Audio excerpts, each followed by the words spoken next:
अस्सलाम वालेकुम नाजरीन, आप देख रहे हैं 9 बदर टीवी इंटरनेशनल और मैं हूं नसीर जर्मनी के स्टूडियो से। जर्मनी की ताज़ा सूरत हाल, नई खबरें, नई हुकूमत बनेगी, लेकिन एक खुशखबरी है, वो हमें इरफान खान साहब बताएंगे। उनके पास चलते हैं कि असाइलम के लिए, हम गैर मुल्कियों के लिए क्या खुशखबरी बन सकती है आने वाले सालों में, अल्लाह करे। जी अस्सलाम वालेकुम। जी वालेकुम। सर ये बताइएगा कि अब हुकूमत बनेगी 3 पार्टियों की, तो ये मुतहद रह सकती हैं, ये जितने भी इनका टर्म होता है? आज तक तो मुत्तहिद ही रही है जी। ठीक, जब चलिए। भी जर्मनी में इत्तेहादी हुकूमत ही बनी है और हमेशा उन्होंने टर्म पूरा ही किया जर्मनी के अंदर। सिवाय एक दफा जब हेलमट श्मिट को हटाया गया था जी, और वो उसमें बड़ी ताकतें इन्वॉल्व थी, उस वक्त एफडीपी पीछे हट गई थी तो बीच में हुकूमत टूट गई थी, वरना तो 50 साल से मैं यहाँ रह रहा हूँ और हुकूमतें अपना टर्न ओवर पूरा करती रही हैं। जो जर्मनी का पिछला इलेक्शन था उसके पहले हमेशा 2 पार्टी की हुकूमत बनती थी, अब पार्टियां ज्यादा हो गई हैं। इस वक्त भी 6 पार्टियां जो है वो नेशनल असेंबली में मौजूद है और उसमें से फिर ये है कि तीन की मुत्तहिदा पार्टी हुकूमत बनाने के लिए 2 पार्टियां तो मिलकर नहीं बनाती, सिवाय से 2 बड़ी पार्टियां मिल जाती तो फिर हुकूमत बनती थी, जैसे कि आजकल बनी हुई है जो खत्म हो रही है 6 दिसंबर को। और इस वक्त पार्टी पोजीशन ये है कि एसपीडी के पास 206 सीटें हैं, ग्रीन के पास 118 है और एफडीपी के पास फ्री डेमोक्रेटिक जो है ये 92 है, 92। तो ये कुल मिला के 416 सीटें बनती हैं। जो इत्तेहाद बन रहा था या बन रहा है, जिसमें गुफ्तो शनीद अब तक इनकी चल रही थी, ये 416 सीटों का इत्तेहाद था और जबकि इसके मुकाबले पे अपोजिशन के पास 318 सीटें हैं और वहाँ अपोजिशन में भी 3 ही पार्टियां हैं, लेकिन तीनों के नजरियात अलग-अलग है, सियासी प्लान अलग-अलग है, सियासत करने का अंदाज अलग-अलग है और उनका आपस में मिल बैठने का कोई मतलब इम्कान जो है वो कम है। तो इन लोगों ने जो 5 हफ्ते से ये गुफ्तो शनीद कर रहे थे उसको अपना तमाम कल रात फाइनल किया है और जो मायदा लिखा गया है वो 177 सफ़हात पर मुश्तमिल है। 177 पेजेस लिखे गए हैं और वो उन्होंने अब उसके बाद वक़ात जो है वो ओपन कर दिए हैं या पब्लिक कर दिए हैं। बाकी ये है कि ये जो मायदा है अपनी अपनी पार्टी में लेके जाएंगे और वहाँ पार्टी से इसकी अप्रूवल ली जाएगी और उसके बाद फिर इसके ऊपर साइन होंगे। अभी इस पे साइन नहीं हुए और कहा ये जा रहा है 4 और 5 को तारीख को जो है वो इनकी तीनों पार्टियों के इजलासात होंगे और उसको उसमें पास होने के बाद फिर ये है 6 तारीख को हुकूमत जो है वो अपना हल्फ उठा लेगी, ये काम शुरू कर देगी। कल नहीं बल्कि वेडनेसडे को जो है एंजेला मर्केल को अलविदाई गुलदस्ता पेश कर दिया गया, कैबिनेट मीटिंग जो लास्ट उनकी थी उसके अंदर, और इसका मतलब यही है कि भाई ये इंशाल्लाह 6 तारीख दिसंबर तक हुकूमत जो है बन जाएगी। इसमें जो इन्होंने आपस में तकसीम किया है उसमें ये है कि एसपीडी को जो है चांसलर ऑल्फ शोल्ज होंगे और इसके अलावा एसपीडी को 7 वजारतें दी गई हैं। इसमें तामीरात की वजारत है, दिफा है, मेहनत है, सोशल है, सेहत है, इकोनॉमिक्स है, तरक्याती अमूर है और चांसलर आर्म्ड है। जर्मनी के सिस्टम में जो चांसलर आर्म्ड हेड होता है, चांसलर आर्म्ड का, वो भी सियासी पोस्ट होती है और सियासी पार्टी से ही लिया जाता है। जो भी एतमाद का आदमी हो चांसलर के, वो उसको चांसलर आर्म्ड का हेड बना देता है। वाइस चांसलर जो है वो ग्रीन पार्टी से लिया गया है, मिस्टर रॉबर्ट हैबिक। ये काफी गुफ्तो शनीद में तेज थे। ये जो आपस में जिस वक्त इत्तेहादी मुज़ाकरात हो रहे थे उसमें इन्होंने बहुत अच्छा पार्ट अदा किया है, वरना ग्रीन पार्टी की तरफ से जो अनेलिना बेबक जो खातून थी वो स्पेशल कैंडिडेट थी चांसलर के लिए और उन्हीं को ख्याल था कि ये आगे किया जाएगा, लेकिन इन मुज़ाकरात के दौरान रॉबर्ट हैबिक साहब अब आगे आ गए, उनको वाइस चांसलर बना दिया गया है और अनेलिना बेबक जो है वो उनको वज़ारत वज़ीर खारजा बनाया गया है। अच्छा। जर्मनी का इसकी पहली खातून वज़ीर खारजा होगी जर्मनी के अंदर। इसके अलावा फैमिली की मिनिस्ट्री, वेल्थ मिनिस्ट्री और ज़राअत, ये भी जो है ग्रीन पार्टी को मिली है। अच्छा जी। UK میں ان کے چیف جو ہے پارٹی چیف کرسٹیان لیڈنر وہ ہیڈ کر رہے تھے سوری، اور ان کو فائنانس منسٹر بنایا گیا ہے. اس کے علاوہ تعلیم، جسٹس، ٹرانسپورٹ جو ہے یہ FWA کو ملی ہے، اور فیصلہ یہ ہوا ہے کہ جو بھی منسٹرز ہیں وہ پارٹی نومینیٹ کرے گی کہ بھئی پارٹی اپنا بندہ دے گی کہ اس منسٹری کے لیے یہ فلانا آدمی ہماری طرف سے لے لیا جائے.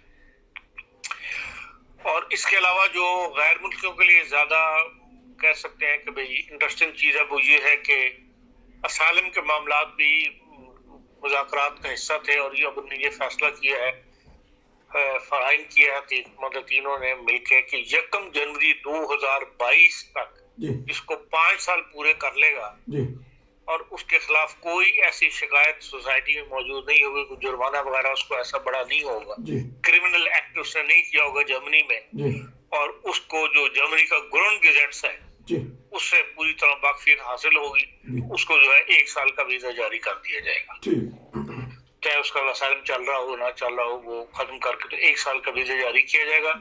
اور وہ بھی اوفن تھالڈر لابنس، آپ پتا ویزے کی کئی جرمنی میں اب کیٹیگریز بن گئی ہوئی ہیں، ہمارے زمانے میں تو نہیں تھی لیکن اب کئی کیٹیگریز، اور میں سب سے جو اسٹرانگ ہے وہ اوفن تھالڈر لابنس ہی ہے، اور ابھی جو 1 سال کا ویزا دیا جائے گا اوفن تھالڈر لابنس کا دیا جائے گا، اور اس 1 سال میں اس بندے نے اپنے آپ کو سیٹل کرنا ہوگا. یہ اسی طرح ہے جس طرح اسٹوڈنٹس کو دیا جا رہا ہے، جو یونیورسٹیوں میں یہاں پڑھ رہے ہیں لوگ، ان کو 2 سال کا ویزا دیا جاتا ہے کہ 2 سال میں اپنی یہاں سیٹلمنٹ ڈھونڈ لو، نوکری ڈھونڈ لو اپنی فیلڈ کی، تو پھر یہاں پہ مستقل آپ قیام کر سکتے ہیں. اب اسی طرح انہوں نے جو اسائلم کے لوگ یا جو یہاں پر لیگل لوگ ہیں اور ان کا اسٹیٹس پوری طرح کلیئر نہیں ہے، ان کو یہ موقع دیا کہ وہ 1 سال کا اوفن تھالڈر لابنس لے سکتے ہیں بشرط تک انہیں 5 سال پورے ہو گئے ہوں.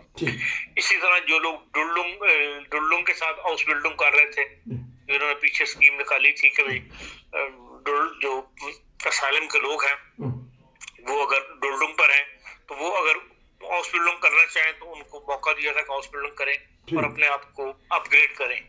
تو اس کو بھی انہوں نے کہا کہ وہ ڈلڈنگ کی ختم کر دی جائے گی اور ان کو باقاعدہ ہاؤس بلڈنگ کا ویزا جو ہے وہ ایشو کر دیا جائے گا. اسی طرح جن کے اسائلم کیس کا ابھی تک فیصلہ نہیں ہوا اور ان کو یہ ہے کہ اب کام کرنے کی اجازت ہوگی.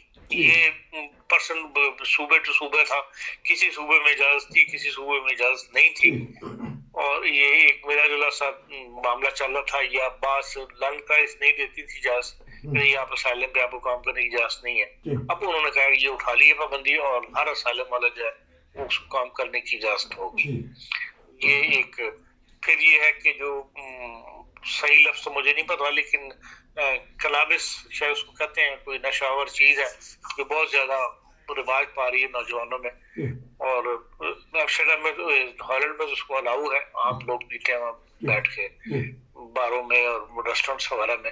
وہ جرمنی کے اندر بھی یہ سوال اٹھا ہوا تھا کہ بھائی ان کو الاؤ کیا جائے، تو اس کو بھی جو ہے فروخت کرنے کے لیے لائسنس لینا پڑے گا لوگوں کو، اور لائسنس کے ساتھ وہی چیز یہاں فروخت کی جا سکتی ہے، لیکن 4 سال کے لیے یہ فیصلہ ہوا ہے. 4 سال میں سوسائٹی پر اس کے اثرات کا جائزہ لیا جائے گا اور پھر دوبارہ فیصلہ کیا جائے گا کہ اس کو بند کر دیا جائے یا اس کو جاری رکھا جائے.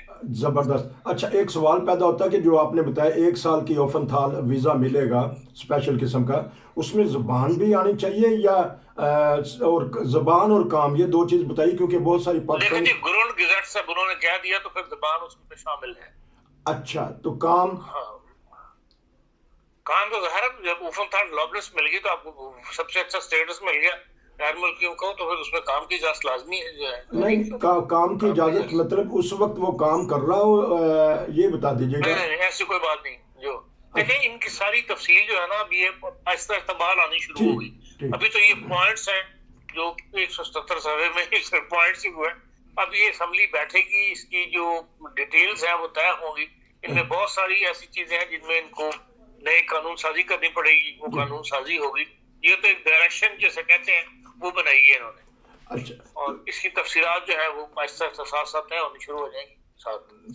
لیکن یہ بھاری کہ بھائی اگر اوفن تھالڈر لابنس ملے گا تو اس میں کام کی بھی اجازت ہوگی، اور ظاہر جو یہاں رہ رہا 5 سال سے اس کو کچھ نہ کوئی زبان تو آتی ہو. اچھا اب یہ بتائیے گا کہ जो पाकिस्तानी कम्युनिटी है तो फिर उसका थोड़ा सा खौफ और डर, जो जिनके पास डोल्डुंग है या जिनका केस पास नहीं है, तो उनको भी एक फ़ायदा पहुंचेगा। एक और अहम सवाल मैं करूंगा, वो शादी के सिलसिले में ये बताइएगा कि अब कुछ पाकिस्तानी कम्युनिटी के डर उतरा है, जो बेचारे भेज रहे थे, इनको डिपोर्ट कर रहे थे। मैं समझा नहीं आपकी बात। तो जो डिपोर्ट कर रहे थे पाकिस्तानी कम्युनिटी को, अफगानी भी शामिल हाँ हैं, जी, तो अब कुछ खौफ। आजकल तो डिपोटेशन रुकी हुई है। जी अब ज़ाहिर है इस ऐलान के बाद तो डिपोटेशन नहीं होगी, मैं नहीं समझता। तो ज़ाहिर है नई गवर्नमेंट नए फैसले करेगी ठीक। और उसके मुताबिक ही डील किया जाएगा। तो जो गिरफ्तार किए गए हैं कि उनको वक्त आने पर डिपोर्ट करना था मुख्तलिफ जगहों पर, उनको भी रिहाई का चांस है कि वो... लेकिन जिनको जब इन्होंने इनको शौक तो नहीं होता कि बंदों को गिरफ्तार करके जेलों में रखें जी या हाफ्ट में रखें। जी। आमतौर पे तो ये 1-2 दिन पहले ही ये कार्रवाई डालते हैं सारी, ठीक अपनी पूरी प्लानिंग करने के बाद कार्रवाई डाल के तो बंदे को पकड़ के 2 दिन के 48 घंटे के अंदर अंदर ही चढ़ा देते हैं। ठीक। तो मेरे इल्म में नहीं इस वक्त कोई ऐसी को खास बंदे जो है जेलों में हो या जिनको डेपुटेशन के लिए पकड़ा हुआ हो। अच्छा, उनके ना कोई हो, लेकिन मेरे इल्म में नहीं है। एक अहम सवाल ये है कि बाज़ दफ़ा पार्टनर को बुलाया जाता है या खामद को या बीवी को यहाँ बुलाया जाता है और किसी वजह से उनमें आपस में बनते नहीं हैं और फिर वीज़े का मसला हो जाता है, तो वो मसला भी हल होने का चांस है इंशाल्लाह, क्योंकि बहुत सारी बच्चियाँ जो हैं वो उसी तरह बंधे हुए थे कि उसके पार्टनर की तरफ से इजाज़त होगी तो फिर वीज़ा मिलेगा, लेकिन अब इस 5 साल में वो भी आ जाएंगे। 5 साल तो जो फैमिली वीजा है वो 5 साल के लिए तो नहीं लगता ना। फैमिली वीजा तो शुरू में 2 साल का लगता है, ये 2 साल का लगता है जी जी। और 3 साल तक इकट्ठे रहना जरूरी है। 3 साल तक अगर आप इकट्ठे नहीं रहे हुए, उसके बाद ये है कि भाई आप इन बिटवीन अगर आपकी शादी खत्म हो जाती है तो फिर वो फैमिली वीजा की बेस खत्म हो जाती है, फिर उसको वापस जाना होता है। तो आमतौर पे लोग यहाँ असylum ले लेते हैं जी। तो हाँ, अब फैमिली वीजा की इस मायने में तो कोई ऐसी डिटेल नहीं है, लेकिन जाहिर बात है कि जब ये फिलहाल वगैरह की बातें होंगी तो इस किस्म के फैसले भी कंसिडर किए जाएंगे। ठीक, तो अब ये कि बात गैर मुल्की की हो रही है, तो ये ले रहे हैं जो पोलैंड से या बेलारूस से आ रहे हैं, क्योंकि सुर्खियां तो यही लगी होती हैं इनकी। आप जरा थोड़ी सी बता दें, बहुत सारे दोस्त होते हैं वो पूछना चाहते हैं कि ये आया किस हिसाब से उनको लेंगे, हालांकि पोलैंड तो खुद यूरोपीय यूनियन में शामिल है। नहीं, अभी तक कोई ऐसा फैसला नहीं किया, ना ही मैंने आपको बताया था शुरू में भी कि ना ही ऐसी चांसलर जो हुकूमत छोड़ रही है वो कितना बड़ा स्टेप उठाएगी। बहरहाल आपको वेट करना पड़ेगा, नई हुकूमत बनेगी वही इनके फैसले कर सकेगी। लेकिन ये है कि बाद लोग ग्रुप्स जो है एंटर हो गए, उनको इन्होंने ले लिया है जी। और बाद जो है वो अभी तक उस लागर में जो वहाँ का स्पेलिसियोन का लागर है जहाँ पे रखा हुआ है पोलैंड में, वहीं पर महदूद है, उन्हीं को वहीं रखा हुआ है। लेकिन यह कि उनको 30 यूरो पर डे के हिसाब से खर्चा किया जा रहा है उनके ऊपर, हर बंदे के ऊपर। ठीक। अच्छा, एक आखिरी सवाल ये है कि जो आपने कहा कि वीज़े मिलेंगे, तो बहुत सारे के पास पाकिस्तानी पासपोर्ट नहीं है या उनकी शनाख्त नहीं है किसी भी मुल्क की हों, तो उनको वीज़ा ब्लू पासपोर्ट पे देंगे या उनको कोई हाउस वाइस वगैरह देंगे जो 1 साल का वीज़ा होगा, कोई ज़हन में है आपके? नहीं, हर पासपोर्ट मुहैया करना शख्स की जिम्मेदारी है, हुकूमत की जिम्मेदारी नहीं, जर्मन हुकूमत की। अच्छा, जर्मन हुकूमत की तो जिम्मेदारी उन्होंने एक आपके लिए राह खोल दी। ठीक। अब पाकिस्तानी पासपोर्ट तो बनाने शुरू नहीं कर रहे ना उन्होंने, ये गैर मुल्कियों के पासपोर्ट तो नहीं बना रहे। ये उस बंदे पे डिपेंड करता है वो पासपोर्ट लेके आए जिस तरह भी है तो ये मुल्क का। हाँ, अब इनको ये चाहिए कि जिनके ऐसे केस हैं उनको अपने कागजात दुरुस्त कर लेने चाहिए, तो आने वाले दिनों में महीने 2 महीने में वीज़े का, जिस तरह आपने बताया कि इन्होंने ये कोशिश कर रहे हैं कि हर उस शख्स को जो 5 साल यहाँ रहा हो, कोई ऐसा काम उसे ना किया हो जिसका आपने बताया कि क्रिमिनल ना हो, तो इंशाल्लाह उसको 5 साल, इसको 1 साल की ओफनथाल 1 साल का ऐसा वीज़ा मिल जाएगा जिसमें वो काम भी कर सकता है, हाउस बिल्डिंग भी कर सकता है, जो भी उसका इख्तियार है। आपका बहुत शुक्रिया कि आपने इस अहम मामले में हमें मालूमात दी। ये थी जर्मनी से आज ख़ास और आज की बड़ी खबर, और उसके ऊपर तबसरा। नसीर को इजाज़त दीजिए। अस्सलाम वालेकुम।